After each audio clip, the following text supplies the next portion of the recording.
Now go ahead, call you through to the police emergency. What's the emergency? What's the address of the emergency? My girlfriend's got the baby. 42, what address? The baby's come out. Go ahead, call. What's your emergency, please? There's one phone number everyone knows. Police emergency, how can I help? What's the emergency, please? And last year it was dialed 31 million times. Just prepare yourself for what could be one of the most traumatic things you're going to hear, or one of the most comedy moments that you're going to sit through. Suze, vibrator stuck in anus. These are the people who tune in first to our cries for help. Right, listen, you need to come. Listen to me. Listen, you need to listen to me so we can help her. Making decisions that can mean the difference between life and death. We're going to pump the chest hard and fast. 1, 2, 3, 4. I just go over the call and think, have I done everything that I could have done? Jesus Christ, I think she died. We follow the calls as they are passed to police, fire and ambulance. Seeing through their eyes how Britain is changing. Get back, get back! Calm down. Have you taken any drugs at all? Nothing at all. Nothing at all? Yeah, it's definitely the Wild West, all right, yeah.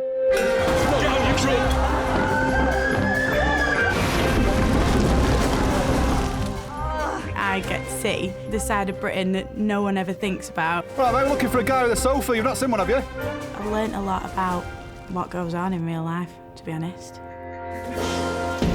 Go ahead, call you through to the police emergency.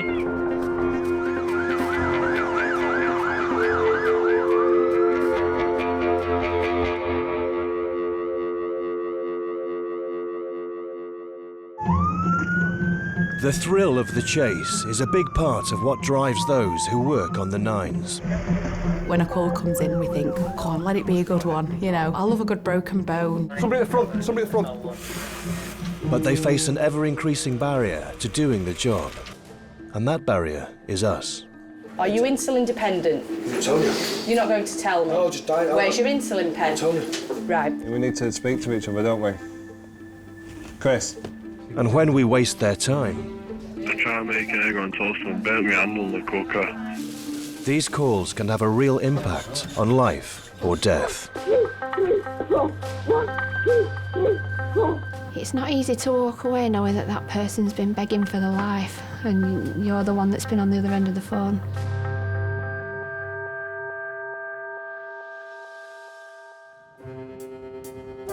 Are you through to the fire service?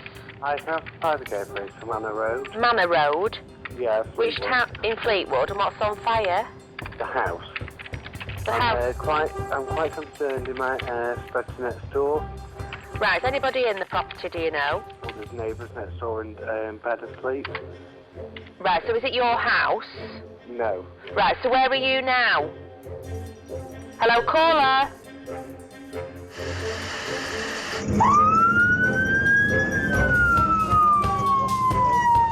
I do enjoy a good fire, really do, you know. Definitely the bigger job, the better. Your heart proper starts going, your adrenaline's going. And it's so exciting because you're doing something that nobody else gets to do. I love a good hot fire where it tests your nerve and it tests your bottle. All this health and safety that's coming, it's ruined it.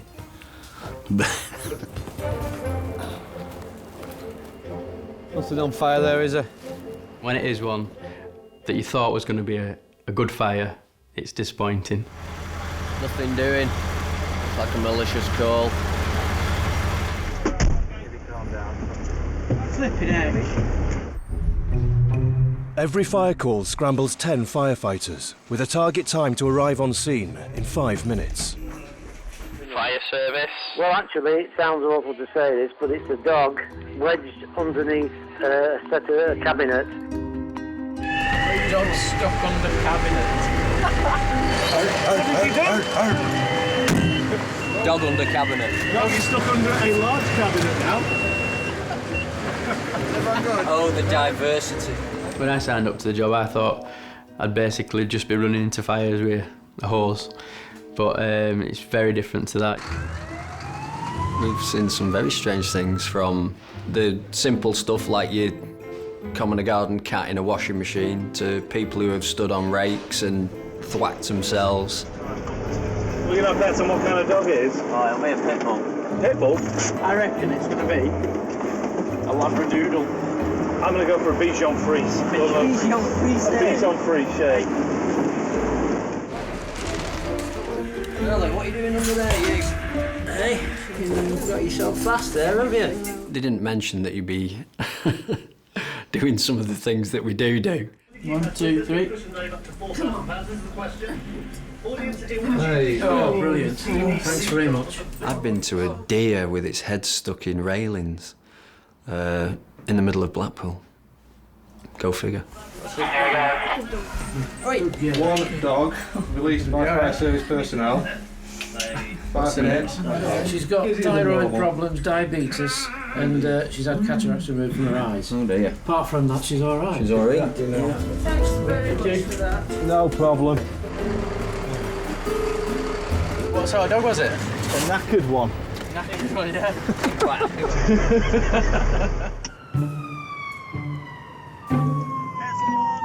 Every call out, whatever the result, costs at least £600. It's crazy. Somebody just burning a little bit of rubbish.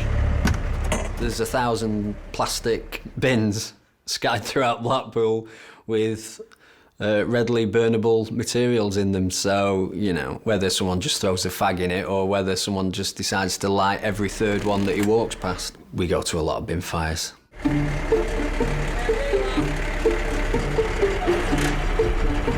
Those sort of kids will decide that setting fire to a bin is good entertainment for the night, really. Fire's like really mesmerising, isn't it? It's good stuff, really, you know. Go on, Johnny, fight the beast.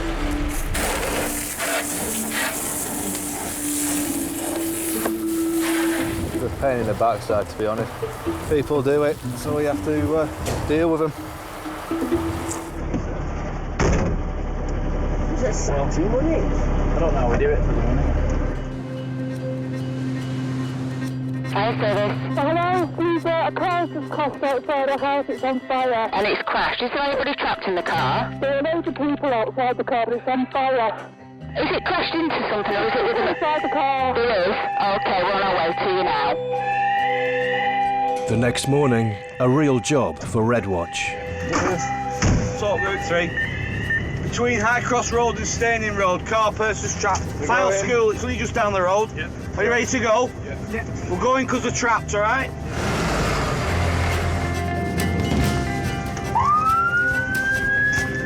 Down, final school, straight down, yeah? Need to fend the road off. Go round that one, we need to put the fire out. All right, slow down.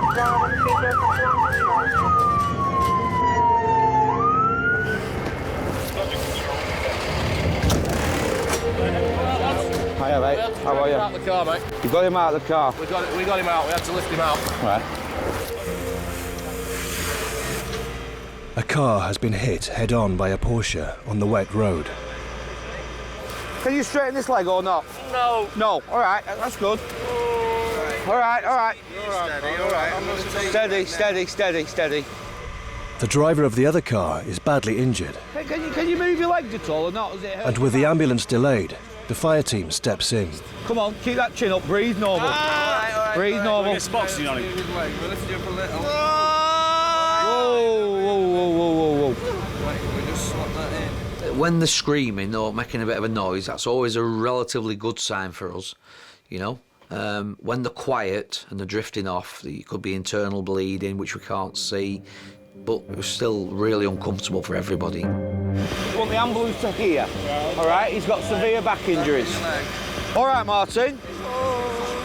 Scoot stretcher. All right. I'm going to put you on this longboard. All right. There will be a little bit of pain. I'm not going to. All right. You'll grit your teeth. You'll grab Cookie's hand and squeeze it. Strap him on, guys. Get the head on. Strap him on. Back down. Back down.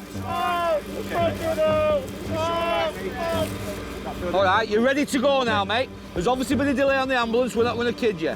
You're in good hands. Just nice and steady. We desperately need the ambulance, guys. Urgent. I did think, this is it. This is my time to check out. You know, I'm not going to see my family again, my partner, my dog. I'm not going to see them again. Are you going to be sick, mate? All right, OK. Just a little bit of shock setting early doors, mate, yeah? All right. I was feeling pain all in my leg, and in layman's terms, the feeling had gone through my pelvis into my soft tissue and my stomach. Get him up, push him up there, push him up there. Sorry. OK, that's good. Just keep your toes going, mate, like that. I want you to keep your toes going. Just waggling them. All right, ambulance is here now, mate, you'll be away. They'll come and assess you, do what they've got to do, you'll be away in the Vic, all right? You're reading the papers of the false alarms and time wasting, and I'd hate to think that there was a false alarm at the same time as mine, and that delayed them getting through to me, and I could have died through somebody having a prank, basically.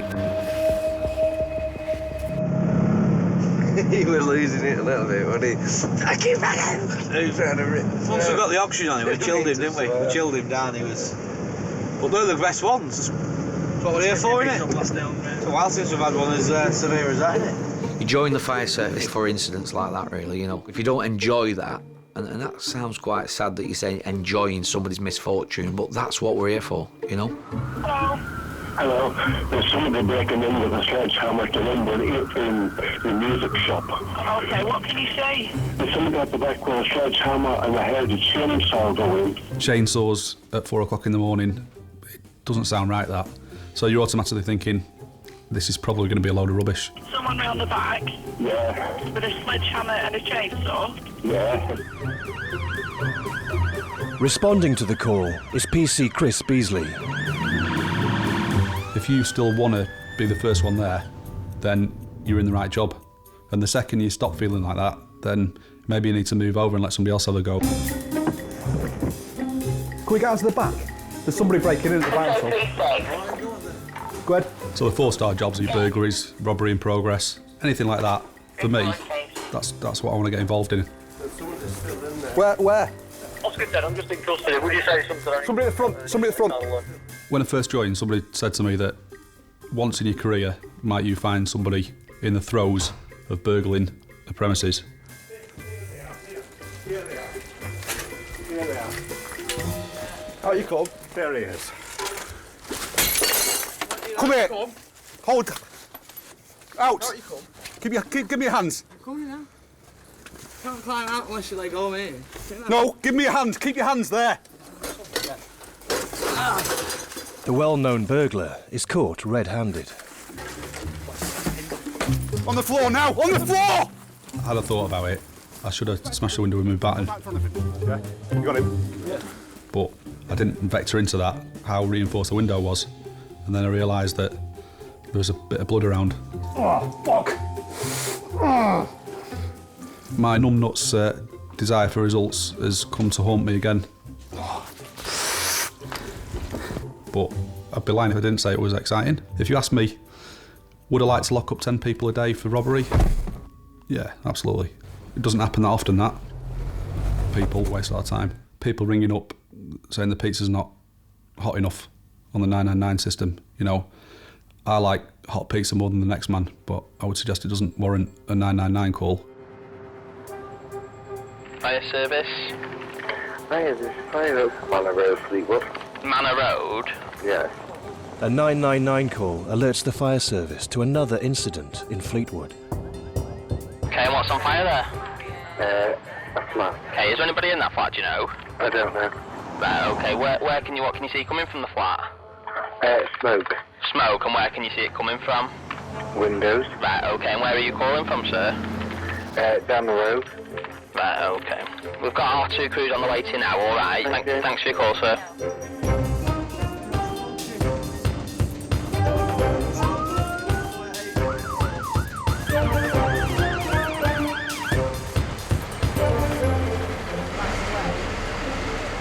When we turn up and we start looking around and there's obviously no sign, it's all frustration and anger, really.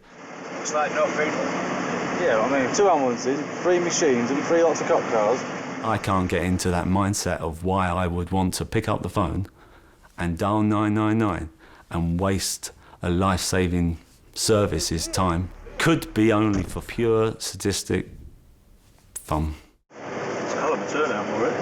Funny, Josh. Yeah. Never mind his dog. Tells you he didn't turn up. Well, they are the fourth emergency service. Hoax and nuisance calls to 999 have increased by up to 35% in the last year. So tell me exactly what's happened there. I tried to make an egg on toast and burnt my hand on the cooker. I've injured my ankle and I can't walk on it. It's your ankle. What have you done with it? Sprained it or something, but I don't know. It's just ridiculous, the calls that you get. You get a lot of time wasters. You get people ringing up, I've got a bit of Lego stuck up my nose. Don't know how that happened. My light bulb's not working. And you say, we'll get a new light. I haven't got one. Well, can you go to the shop? No, I don't like to go out. Standing on a drawing pin isn't life-threatening. Have you gone over on it? Have you fallen on it, or what? No, I haven't fallen on it. I've just been walking. You've just been walking and it's just gone sore? Yeah.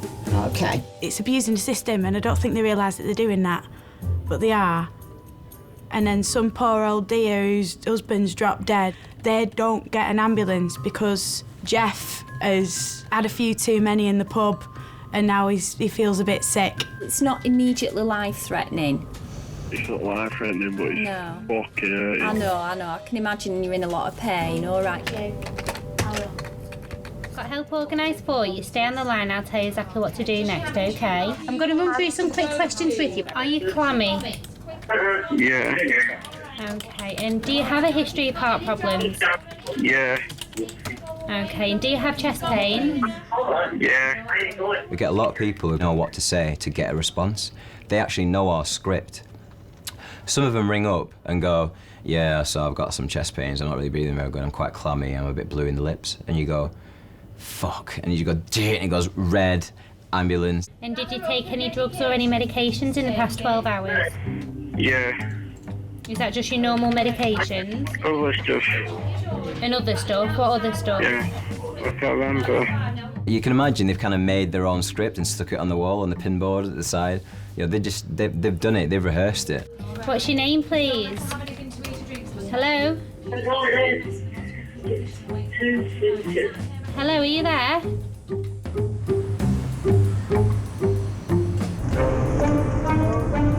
Amanda Evans and Mike Payne are 3 hours into their 12-hour shift. We love it when a call comes in, we think, go on, let it be a good one, You do want to get people who are poorly, and it sounds awful, but I love a good broken bone, bit of trauma, car crashes. Oh, women drivers. It's very hard to explain to people that you want to go to somebody who's injured and hurt without coming across like you're a bit sick, really. We're really not. We're very nice people.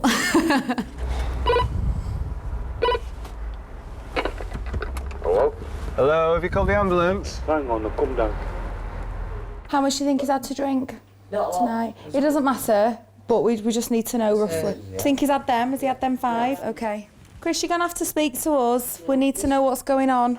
You can tell straight away when you walk into a room whether someone's really unconscious or not. You're squeezing your eyes together, all right, so obviously no, you're not unconscious, so you're just ignoring us, aren't you? We need to speak to each other, don't we? Chris? Come on, Chris. He's not unconscious. Yeah, he's not unconscious. All right, yeah. If somebody wants to go to hospital, we can't say, no, you're not coming. That's not our job to do. Chris, why aren't you talking to us? Hey? Does your heart still feel like it's racing, Chris? It feels quite steady to me now, that. Chris, mate, we're going to take you up to hospital. We'd rather you talk to us, mate. Otherwise, we're going to have to bob you on a chair and carry you down those stairs. I'm sure you're quite capable of walking down, aren't you? Got his pants. Yeah, I've got his pants. Yeah, no, there we go. I got him. Thank you very much. Little bump, Chris. Okay. His pulse is regular. He's a good colour. As soon as your back's turned, you know he's probably opening his eyes and having a little look around. And then as soon as we turn around, his eyes are probably shut tight again. Bye, Chris. Oh, let's go up. I'd like to give him a right old poke and properly ask them why they're doing it. So I had a few beers and that, then next minute I know, just like, collapsing on the couch, drifting in and out of consciousness. So, a bit scary as well because before the paramedics and that turned up, I seen like a big bright light, so that was a bit like scary as well. So it felt like a floodlight in my face. So. Chris. Chris. Any chance you can tell us your date of birth, Chris? Anything? Can see you looking. It's like hard to explain, but it's like you sleep, but you're not asleep, if you know what I mean. What do you think the paramedics thought? I don't know. I have no clue. They probably thought, well, they never come across something like that before, so they're probably confused as well. I don't like being ignored. People normally tell me to shut up. I talk that much. Chris Wilson was discharged the next day. His condition was never fully explained. Fire service. Hiya, Audi in Fleetwood on Polton Road's on fire. Another 999 call has come in from Fleetwood, this time reporting a fire at a supermarket. Polton Road in Fleetwood. Yeah, I can't hear you quite much because the phone's a bit... Right, no problem. What number on Polton Road? It's gone. 2 fire crews need to be dispatched.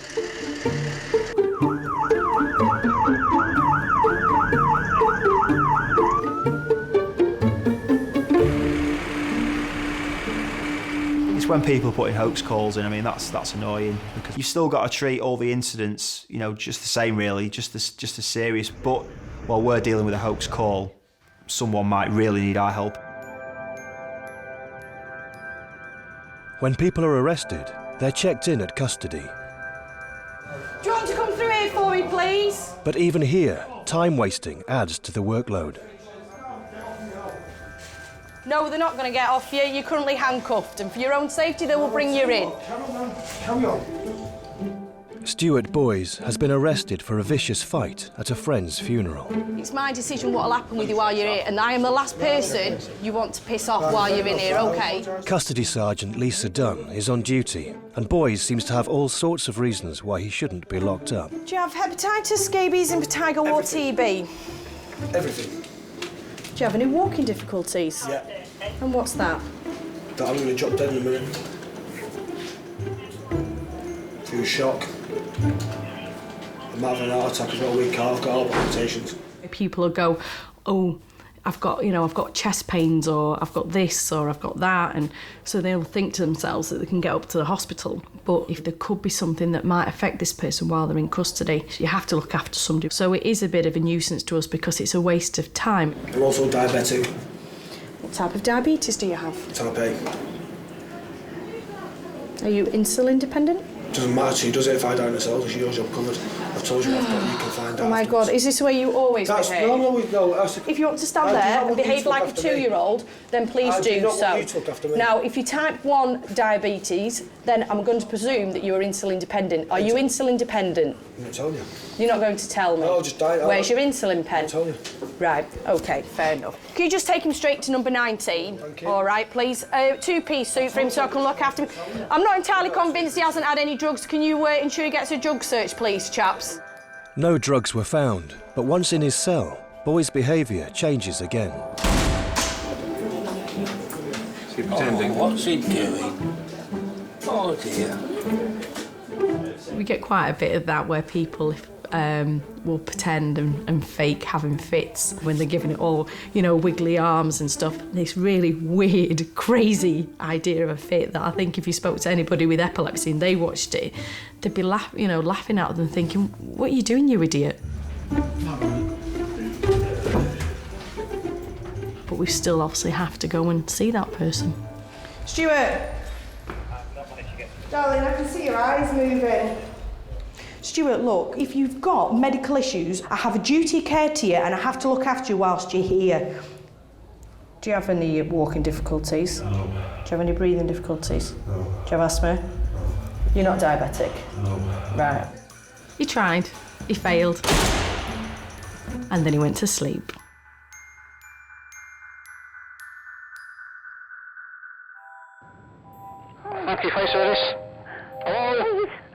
you help me? Yes?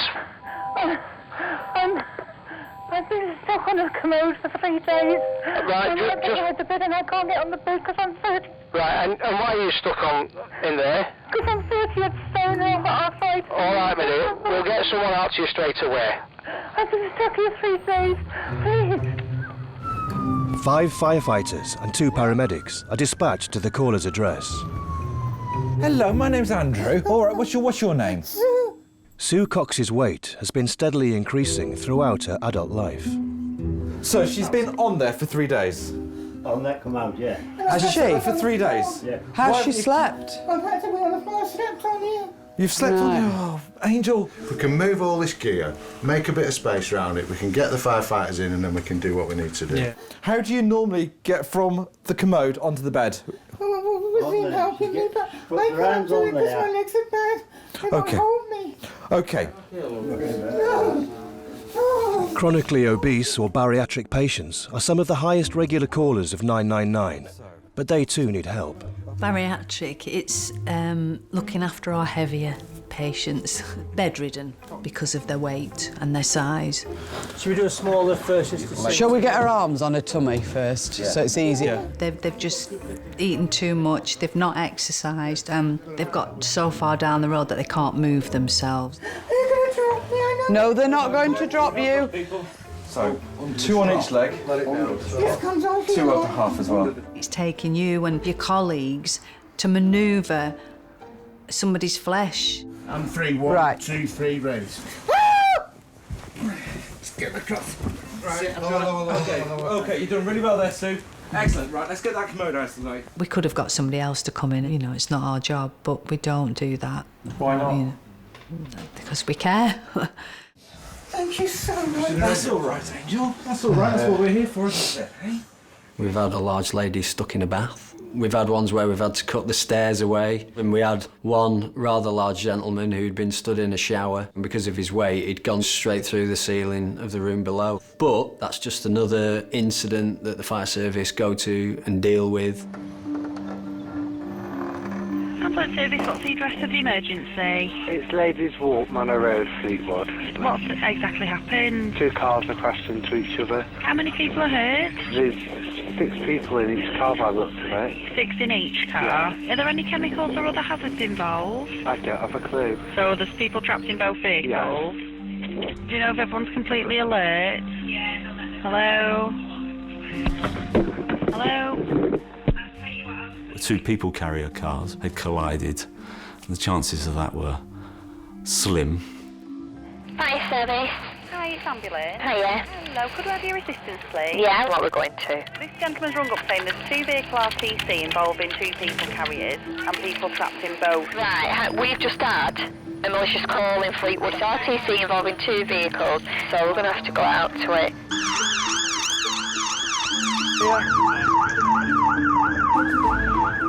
With 12 people potentially injured, all 3 emergency services are scrambled to Fleetwood. You would have got pleasure out of watching us all turn up thinking, I've caused all this. You know, we all get bored from time to time. I can't imagine ever being bored where that would be my entertainment. And when they are wasting your time and when they are pretending, you can't help but think, my mum could be having a heart attack right now. Your mum could be having a heart attack. And that's what is so frustrating about it. Hello, I'm the coach on the way back from the football game, but I've just had my dad ring me up. He's had a heart attack. Right. Yeah, he could talk, but it was very, very quiet. He just saying, I need help, I need help. Right. Oops, we've got a job. No query, am I? We're going as quick as we can on blue lights for him, okay? Okay, brilliant. Thank you very much. Take care. All right, thank you. Bye. Bye. How old is he? 3-year-old male with chest pain. Erica Reynolds and Louise Swarbrick are dispatched on blue lights to the address given by the man's son.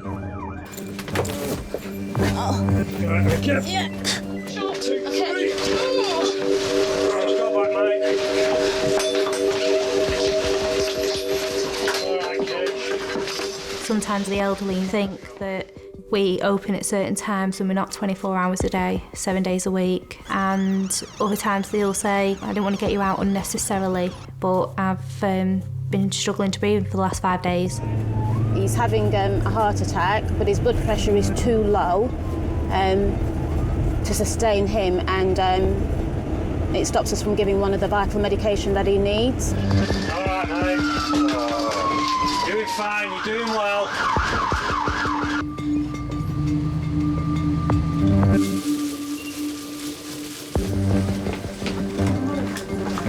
People say that they have a sense of impending doom, and just seeing this gentleman deteriorating in front of our eyes was just absolutely awful. Can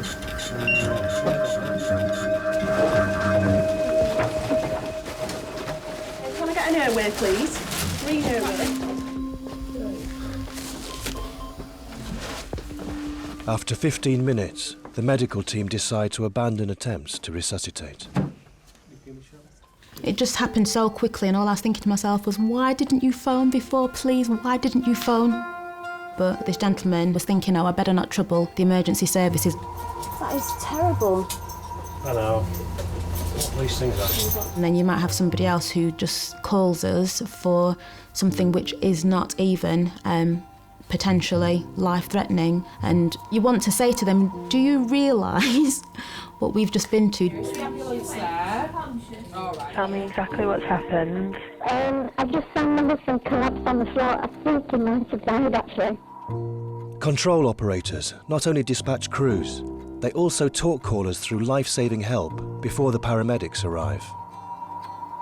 It's a life and death service, and that's something deep down you do know. But it's weird, you're looking at a little diagnostic that looks like a game, you're looking at a screen that looks like Windows, and it's life and death. It's this weird mix of like IT, medical training, and obviously people skills. I just need to assess how effective his breathing is, okay? All right, so just stay calm for me, and what I want you to do, every time you see him take a breath, I want you to say now until I tell you to stop. In critical situations, they can be the caller's first and maybe last chance of help. You know, when you calm someone down and you get that address, you've helped them get an ambulance. You might save that person's life. Are you right by him now? Yes. Okay, listen carefully. I want you to get your son flat on his back on the ground and remove any pillows from under his head. Ask him to calm down. We're going to get there as fast as we can. Is he breathing? Right, okay, like I say, tilt his head back. Now, as long as he's flat on his back, yeah. Now put your ear next to his mouth and tell me you can feel or hear any breathing. You're making the worst moment in their life a little bit better, or a little bit easy to take, at least. And a lot of the time it's just shoulder crying. You're there, you're a voice in the world. No, you're all doing really, really well, but you stay nice and calm for me whilst they get there, all right? Now, is he breathing normally at the moment? The slightest little thing that we do wrong on there could determine life or death, you know, and to have weight of that on your shoulders, sometimes it's quite scary. Right, I need to know, is he breathing? No. Right, now listen carefully. I'm going to tell you how to do resuscitation. I want you to pump the chest hard and fast 30 times, at least twice per second, okay? I'm starting. You started, right. 1, 2, 3, 4. 1, 2, 3, 4. Just keep doing it till I tell you to stop. On the CPR call, that's a real earn your stripes call, because you know this really is life and death. Steph Hickson takes a call from a woman who has come home to find a close relative collapsed. Now try and take a nice deep breath for me, and then go back and carry on with those compressions twice per second. You're doing brilliantly. I'm going to stay here with you, all right? Sometimes it's about what you hear them say to the partner, you know, like, please don't leave me, or, you know, things like that. That's what gets you.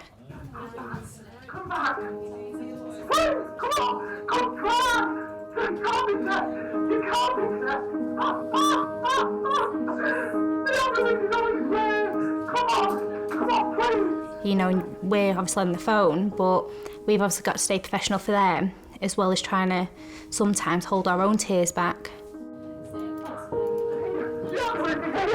Girls are doing them.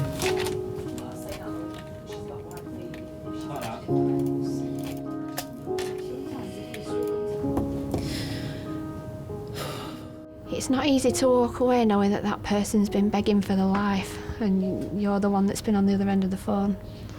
It's not easy. You'll take that call and And it could be the start of your shift, the middle of your shift, coming up to the end of the shift, and that will affect the whole of the room. Right. You sure? No, you're not. No, you're not. It's quite raw, isn't it? Come on, take 5. Yeah, put it there. Okay. Usually we just come off the call, just go outside, have a bit of a walk round, just gather your thoughts, make a brew, give yourself a bit of a slap, and then log yourself back on and get on with the next one. I took one about a couple of years ago now, and it was a couple, and he rang up to say that his wife had stopped breathing. I was telling him what to do, and then I heard him faintly say to his wife, I love you.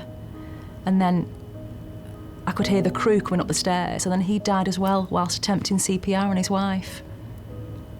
So it was very, very sad, but in a way it was quite nice because they'd gone together.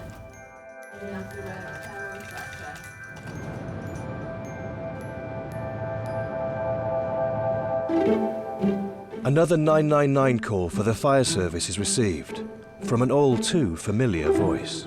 Hello, fire service. Hi, can I fire please? Manor Road in Fleetwood. The Manor Road in Fleetwood. Yeah, trip on fire.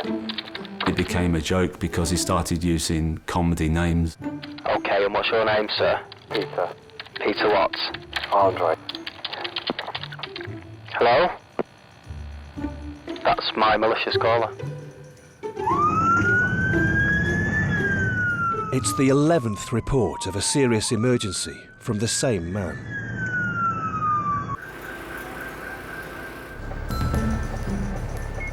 There was a lot of anger around the station to find out who he is, stop him. This hoax caller, he was watching it all from out of his window. At one point he even came outside and was trying to get involved in the conversation between myself and the fire service. Just basically seemed to be enjoying it all, enjoying what was going on. But I had a funny feeling about him and what had gone on, and I started looking into it then. Can I just confirm the location of that telephone kiosk, please, operator? The junction of Shakespeare Road and Manor Road in Fleetwood. The junction of Shakespeare Road and Manor Road. For months, Blackpool's emergency services have endured a plague of hoax calls from nearby Fleetwood. But the last call has been traced to a phone box. I was really pleased when I saw the CCTV because it was the one main piece of hard evidence that we had. There was no doubting that it was him. The way I managed to contact him was by ringing one of these phone numbers that he'd used to make the hoax calls on. I'd phoned it several times in the past, he'd never answered, and on this occasion he answered it and was taken by surprise when I told him it was the police. So what did you say? I told him I wanted to speak to him about making hoax calls, and he just pretended he didn't know what I was talking about. Hiya, Lexi. Do you want to just come round to the front of this desk for me, please? PC Alexis Walsh has arrested a suspect for the hoax calls in Fleetwood. He's voluntarily appeared in custody to answer questions. What's your surname, please? Green. Green? Yeah. And your first name? Darren. He said that it wasn't him on the CCTV, but it made it worse because he came into the police station with the same jacket on, the same outfit on that he had in the CCTV. Why is he here, sorry? He's been arrested on suspicion of knowingly giving a false alarm of fire on numerous occasions up until the 16th of March 2012. What would make a grown man want to phone for an ambulance or a fire engine? I don't know. The mind boggles. Little boys just can't play with the little police cars and fire engines, still go and phone for some real big ones to come along. It's a man thing. I'll never understand men, ever. I've given up trying to understand men. If you were to ask him, I don't know whether he'd even know why he does it. Who knows? Why can't you explain it? I don't know. I mean, like, even to sort of say, well, because there's no explanation why I did it. Just did it. I just do things without thinking all the time. Say things without thinking all the time. Like? I don't know, just spare of the moment thing. And that's just part of your character? Yeah. Has that always been? Yeah. I am going to authorise your detention here at this police station in order to secure and preserve evidence and to obtain evidence by questioning in relation to this matter. OK? Just started it one day and then it wouldn't stop. Every time I walked past the phone box, I rang him. Is that something you think you can shake off? I'm hoping so, yeah. You know, I've been doing random things for a long time, so it's just... It's hard to change, and it's hard to change yourself. Never mind trying to change somebody else, it's hard to change yourself even more. Darren Green received an 8-week prison sentence for the 11 hoax calls.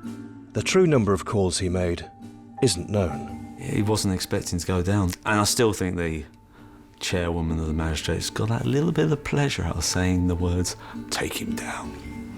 So do you think the punishment was unfair? I wouldn't say it was unfair. I'd say it was a little bit harsh for, you know, what I did. If I was still drinking and not being caught, then yeah, I would probably still be doing it now. It's 4:48 a.m. in ambulance control. 23-year-old Tracy Gardner takes a call from Pat Dickinson, who was woken to find her husband, Terry, unconscious. I've got the address. Can you tell me exactly what's happened, please? My husband is in bed and I can't rouse him. Okay, are you with him now? I am with him now. How old is he, please? 65. Is he awake? No. Is he breathing? No. Nothing at all? Nothing.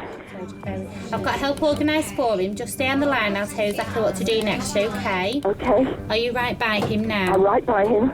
Okay, listen carefully. I want you to lay him flat on his back on the ground and remove any pillows. So she's got chest pain? On the ground or on the bed? On the ground. Okay, on the try. ground. I can't get it. Right, try your best to try and pull him onto the floor, okay? Okay. You can picture what they're doing. You can imagine them pulling somebody off the bed onto the floor, and obviously it's a loved one as well, so obviously, yeah, they are going to be upset.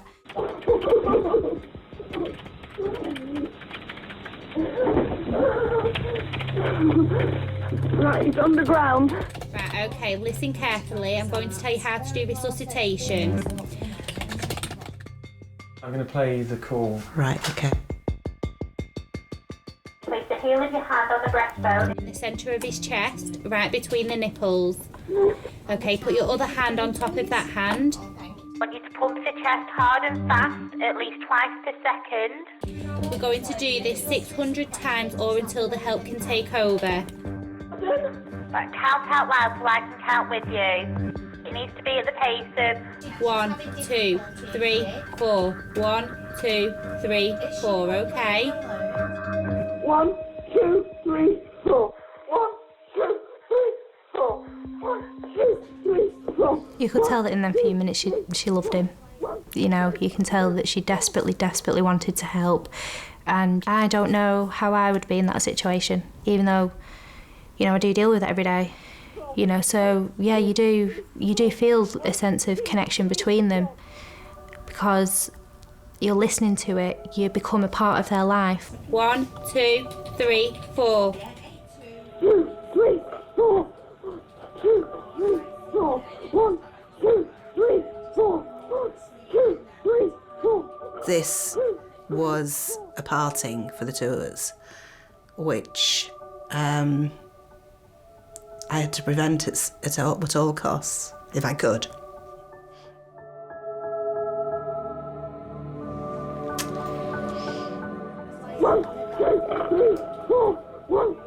He's just snorted. Right, okay, keep doing these chest compressions. That's really good, okay?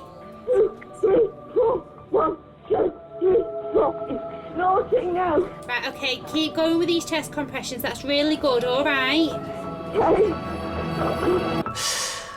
What did it feel like? It actually felt like being asleep. There's no other way I can describe it.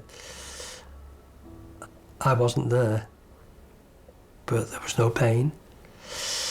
There was no fear, which is strange, because I think most of us fear death if we were told it was going to happen to us. But I just felt asleep, simple as that. But of course, all around me, all hell was breaking loose. 2, That's it, that's brilliantly. Keep going. They're here now. Right, keep going with these chest compressions until they can take over, alright? Right, I'll leave you with the ambulance crew, okay? Clear in line, crew on scene. Pat saved my life, and so did the emergency services, who were absolutely brilliant, apparently. And I'd love to thank them. You know, I'd love to meet the paramedics sometime. Sorry. I didn't know until 2 weeks ago that this man survived. And how does that make you feel? Brilliant. It does. Knowing that I've helped this woman save his life, because it was her that saved his life. She's the one that did all the hard work. She's the one that got him on the floor. She's the one that's done CPR. She saved her husband's life. And knowing that I contributed to that, and now they've got their lives ahead of them again, you know, they've still got their love between each other, you know. It's a good feeling. It makes me get up in the morning, go back to work and do the same job again. And I would. As upsetting as it might be at the time, it's also the reason why I get up in the morning and go back to work. I was technically dead. And I think the thing that it brings home to you is just how close the difference is between life and death.